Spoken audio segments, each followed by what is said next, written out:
Assalamualaikum warahmatullahi wabarakatuh, Pak Sobri. Waalaikumsalam warahmatullahi wabarakatuh. Miss Dahlia. Ya, gimana, sehat? Alhamdulillah luar biasa. Salam sehat dan bahagia semuanya. Ya, guru hebat mah selalu sehat, selalu energik ya, Pak Sobri ya. Ya, harus dihebat-hebatin, harus disehat-sehatin ya. Iya. Nah, itulah kita ini guru mencerdaskan anak bangsa, dan kita pun harus cerdas dan sehat sehingga anak kita juga akan sehat dan cerdas seperti kita ya, Pak Sobri ya. Amin. Berkaitan dengan pasca observasi kelas ya, Pak Sobri ya. Kemarin kita sudah melakukan di hari Selasa itu kita melakukan praobservasi ya. Kemudian di hari Rabunya kita melakukan, saya melakukan observasi di kelas Pak Sobri, dan pada hari ini kita akan melakukan percakapan pasca observasi.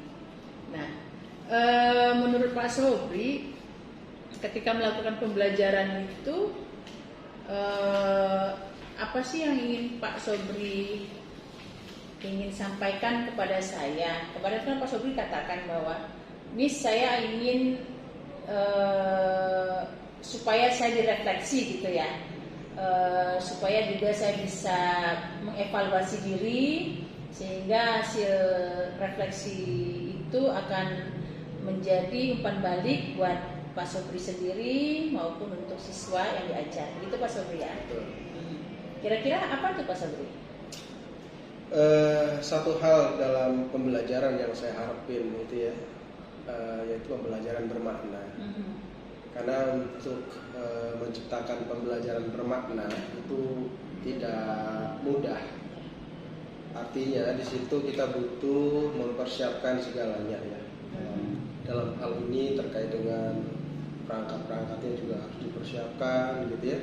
Kemudian LKPD juga harus dipersiapkan, tempat juga, lingkungan belajar juga harus disiapkan, karena memang banyak faktor yang mempengaruhi terkait dengan perkembangan proses belajar daripada peserta didik itu. Karena saya memang mengembangkan sebuah pembelajaran berbasis project ya, atau PJBL, karena memang ini juga sebagai sebuah tuntutan dari kurikulum merdeka ya, di mana anak itu bagaimana caranya anak itu mampu berkreativitas. Nah, kita sebagai guru harus bisa memfasilitasi itu gitu. Nah, saya coba untuk PJBL ya, karena memang kalau problem based learning mungkin saya sudah pernah melakukan juga gitu ya. Ternyata PJBL atau menggunakan project ini jauh lebih ngena ya kepada peserta didik ya. Kemudian selain itu apalagi ya? Ya, pembelajaran bermakna yang kekinian ya. Karena hampir setiap pembelajaran saya menggunakan sebuah aplikasi kekinian ya, yang memang itulah yang diharapkan anak-anak kita supaya tidak boring ya, tidak boring dalam pembelajaran. Oke. Kalau saya perhatikan kemarin itu kan sebenarnya Pak Sobri kan sudah menciptakan tuh pembelajaran well-being itu, di mana anak-anak sungguh tertarik ya Pak Sobri, karena Pak Sobri menggunakan aplikasi website Inaris itu, di mana alat itu sebagai detektor mereka untuk menganalisis sebuah wilayah, sehingga hasil analisis mereka akan mereka jadikan sebuah laporan. Kemudian dari laporan itu mereka jadikan sebuah nanti presentasi kan begitu ya. Nah, kalau saya melihat proses itu sudah well-being Pak Sobri ya. Nah, itu luar biasa sekali gitu ya. Kemudian kira-kira apa sih yang fakta-fakta yang bisa Pak Sobri temukan di dalam proses pembelajaran berbasis PJBL ini Pak Sobri? Oh iya, ada satu hal yang kadang ini sebagai catatan buat saya, refleksi buat saya. Kadang meskipun kita sudah mempersiapkan modul ataupun perangkatnya, kadang ada aja yang ketinggalan, gitu ada saja misal kayak apa, kan kita juga mengajar itu kan sesuai dengan rentetan ya, dari mulai mungkin pembukaan, absensi siswa, lebih bagus lagi ada ice breaking, kemudian persepsi, kemudian sampai di kegiatan ini sampai di kegiatan penutup. Tapi terkadang ya mungkin guru juga manusia ya. Kadang ada juga yang ketinggalan gitu. Tahu-tahu udah pemaparan materi aja gitu. Nah, itulah yang artinya dari situ saya belajar. Ternyata memang butuh dipersiapkan lagi gitu untuk supaya perencanaan yang sudah dibuat itu ya sesuai dengan apa yang ada di lapangan. Ya. Oke. Berarti strategi yang dilakukan Pak Sobri untuk supaya step-step dalam skenario pembelajaran Pak Sobri supaya kita tidak terlupakan apa tuh kira-kira? Nah inilah yang mengajar dengan cara prosedural ini ya, itu memang luar biasa gitu. Karena memang mungkin banyak guru yang memang belajar itu secara ya mengalir aja gitu ya, tanpa dia mempersiapkan perangkat-perangkatnya apa segala macam. Tapi memang inilah konsekuensinya. Tapi paling tidak kita sudah memenuhi tahapan-tahapan daripada langkah-langkah pembelajaran ya. Paling tidak kita sudah melakukan pembukaan, kemudian ada persepsinya gitu ya, kemudian ada kegiatan intinya dan untuk paling tidak seperti itu. Tapi memang saya sih dalam pembelajaran, apalagi kalau waktunya panjang banget ya, itu memang step by stepnya itu memang harus terpenuhi gitu ya. Tapi paling tidak pembukaan, ice breaking, materi tersampaikan, LKPD tersampaikan, penutup udah. Menurut saya seperti itu, bagi saya sudah luar biasa gitu ya. Udah terpenuhi mudah-mudahan, dan memang itu sudah saya lakukan juga gitu ya. Meskipun ada beberapa hal yang memang kadang miss ya, artinya tidak tersampaikan, tapi alhasil alhamdulillah so far anak-anak senang gitu ya. Artinya belajar dengan saya, dia enjoy dan juga tidak membosankan. Fakta itu ya Pak Sobri ya, dan Pak Sobri sudah mengungkapkan strategi-strategi seperti itu ya, itu namanya manusia kita ya. Segala sesuatu itu ya kita tidak lepas dari lupa manusia ya. Tapi ya kalau saya lihat sih hampir sempurna Pak Sobri kemarin itu ya. Kemudian berhubungan dengan pembelajaran yang telah dilaksanakan Pak Sobri, kira-kira pengembangan ide atau alternatif rencana apa yang akan Pak Sobri lakukan untuk aksi nih untuk siswa? Kira-kira seperti apa? Untuk kedepannya atau apanya nih? Kedepannya kan mereka telah melakukan menganalisis, kemudian mereka sudah melakukan membuat laporan, kemudian sudah memberikan presentasi, di mana hasil itu telah memberikan pembelajaran kepada siswa yang lain. Mereka mendapatkan wawasan bahwa Bapak sudah membagi mereka 13 wilayah itu. Ketika siswa satu wilayah mempresentasikan, siswa yang lain kan pasti mendapatkan pengetahuan ya Pak Sobri ya. Nah, apa strategi selanjutnya atau langkah aksi apa yang akan Bapak lakukan terhadap hasil pembelajaran mereka nanti? Ya, memang saya berawal dari latar belakang ya. Latar belakang kenapa saya menggunakan pembelajaran seperti ini. Saya tidak muluk-muluk ya, terkait dengan harapan ya. Ini terkait dengan nanti pengembangan kepesertaan ini juga ya. Karena memang geografi itu adalah salah satu mata pelajaran yang memang membosankan. Gitu. Ada beberapa data memang anak-anak itu kalau belajar geografi itu ya membosankan gitu. Nah salah satunya adalah gurunya yang paling inovasi.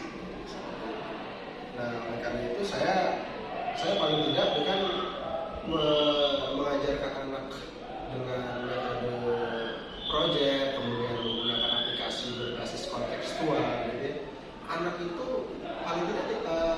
belajar fun learning gitu ya, joyful learning gitu ya. Artinya mereka itu nggak bosan gitu ya. Sehingga paling tidak itu tertarik untuk belajar geografi.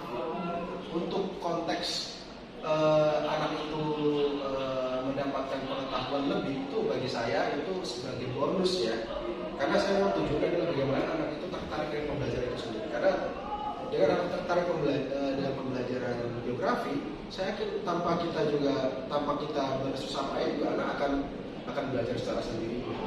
Tapi kalau satu hal anak itu tidak tertarik dengan pembelajaran kita, saya pikir kita mau ngasih mereka pengetahuan dengan macam-macam yang luar biasa pun ya nggak akan ada. Nah kedepannya, jadi mudah-mudahan dengan pembelajaran seperti ini bisa berkelanjutan ya, Jadi memang saya memberikan sebuah aplikasi kepada anak ini memang tujuannya bukan hanya dilakukan di sekolah saja, karena memang kontekstual kan ya. Kalau kontekstual itu kan artinya bisa dilakukan di luar daripada sekolah gitu. Apalagi geografi itu sebenarnya banyak banget aplikasi-aplikasi yang memang bisa dimanfaatkan peserta didik secara kontekstual yang memang real time yang bisa dilakukan oleh peserta didik itu. Dan kedepannya mungkin anak-anak ya lebih kreatif lagi. Kemudian ini juga satu hal, tergantung gurunya nih. Iya, tergantung gurunya. Gurunya ke depan mau ngapain lagi nih? Kalau saya memang setiap tema-tema, karena memang kebetulan ini temanya adalah tentang mitigasi. Ke depan itu nanti ada tentang kependudukan ya. Nah itu juga saya akan menggunakan aplikasi kembali yang memang ya anak itu tertarik gitu ya. Artinya dia belajar tidak teoritis saja, tapi bagaimana caranya dia itu zaman sekarang tahu sendiri lah, anak-anak itu kan nggak lepas daripada gadget ya. Nah kita manfaatkan gadget itu sebagai media pembelajaran anak-anak gitu ya. Jadi itu paling itu ya. Untuk depannya paling saya ingin mengembangkan itu lagi di konteks materi yang ini. Jadi Pak Sobri akan memberikan untuk pembelajaran yang berbeda dengan aplikasi yang berbeda, sebagai pengalaman terbaik siswa-siswi kita, sehingga fun learning atau learning kita tercipta dengan baiknya. Luar biasa Pak Sobri. Kemudian kira-kira bagaimana Pak Sobri ya kegiatan itu Bapak akan mengakomodir, menghubungkan kegiatan yang awal tadi dengan kegiatan selanjutnya seperti itu. Nah ini tentang posisi strategis Indonesia dan pengelolaan sumber daya alam gitu ya. Kemudian itu tuh masih berderetan, masih berhubungan. Nah kalau di mitigasi bencana sama adaptasi kebencanaan ini materi yang istilahnya nyambungnya dia ke kelas 10. Gitu, kelas 10 ya. Keterhubungannya. Gitu.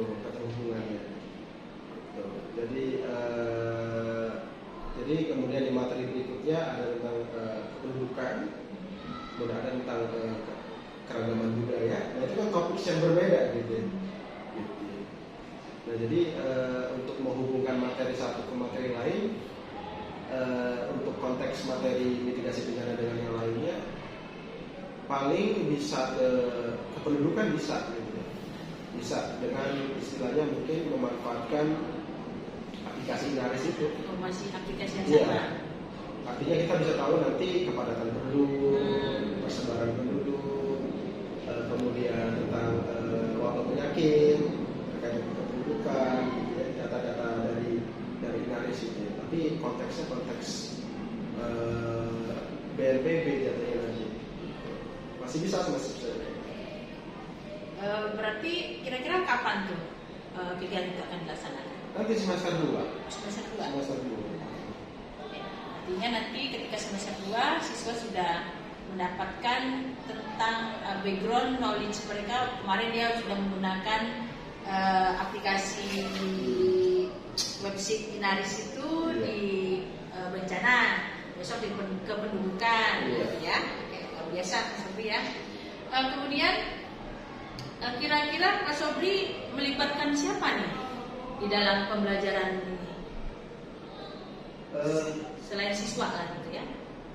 Ya, sebenarnya pembelajaran kita itu memang harus ada pihak terkait ya. Kayak misal ya mungkin kepala sekolah dalam hal ini, kemudian sarana prasarana gitu ya. Karena memang pembelajaran ini kan membutuhkan sarana yang baik ya, gitu ya. Tempat yang baik ya. Karena memang untuk menciptakan pembelajaran yang baik itu butuh tempat yang nyaman. Kemudian fasilitas dalam hal ini mungkin ruangan yang terkoneksi dengan internet gitu ya. Nah itu ini juga yang dilibatkan salah satu adalah kepala sekolah, sarana prasarana gitu ya. Dan selanjutnya guru teman sejawat. Berarti ada teman sejawat, pokoknya stakeholder di sekolah gitu ya, terlibat dalam proses pembelajaran ini untuk artinya bertanggung jawab ya, bertanggung jawab terhadap menciptakan pembelajaran ini yang disaranakan oleh Pak Sobri lah gitu ya, dengan melalui penggunaan aplikasi website Inaris tersebut. Terima kasih Pak Sobri ya atas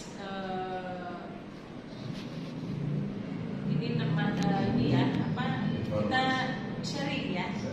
Ketika Pak Sobri menyampaikan apa yang Pak Sobri lakukan di dalam pembelajaran, itu kan akan menjadi refleksi juga buat diri saya. Nah, kemudian refleksi buat diri Pak Sobri adalah kadang-kadang kita begini ya Pak Sobri ya, ketika kita melakukan pembelajaran tadi ada yang terlupa tadi ya, itu refleksi ya, bahwa di dalam coaching ini kita saling memberikan umpan balik, di mana umpan balik ini akan bermanfaat untuk diri kita sehingga kita bisa memberikan feedback terhadap diri kita, apa yang harus kita lakukan ketika hal-hal begini yang terlupakan, kemudian apa yang harus kita lakukan juga ketika sebuah pembelajaran kita ini tidak berhasil kita laksanakan, sehingga ya kita akan mengevaluasi diri. Begitu ya Pak Sobri ya? Ya. Terima kasih Pak Sobri atas waktunya. Semoga sukses selalu ya. Amin. Ya, saya melihat Pak Sobri kalau ngajar luar biasa banget, dan kreatif teacher, inovatif teacher, dan semuanya lah. Gitu ya Pak Sobri ya. Semangat Pak Sobri ya. Siap. Ya. Ya. Terima kasih banyak. Assalamualaikum warahmatullahi wabarakatuh.